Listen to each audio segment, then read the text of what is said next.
ಆಚಾರ್ಯರು ಅವರೆಲ್ಲ ಜನಿಸಿದ್ದು ದಕ್ಷಿಣದಲ್ಲಿ.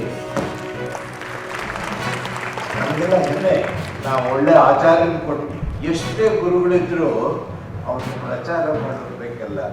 ಗುರುವಿನ ಮಹಿಮೆ ಪ್ರಕಟ ಆಗೋದು ಶಿಷ್ಯರಿಂದ. ಆದ್ದರಿಂದ ಅಂತ ಶಿಷ್ಯ ಪರಂಪರೆ, ಆಚಾರ್ಯ ಪರಂಪರೆ ನಮ್ಮ ಕರ್ನಾಟಕದಲ್ಲಿ, ತಮಿಳುನಾಡಿನಲ್ಲಿ, ಆಂಧ್ರದಲ್ಲಿ ನಿರಂತರವಾಗಿದೆ. ತಿಳೋಯ ಸಬ್ಬ ಜೀವ, ತಿಳೋಯ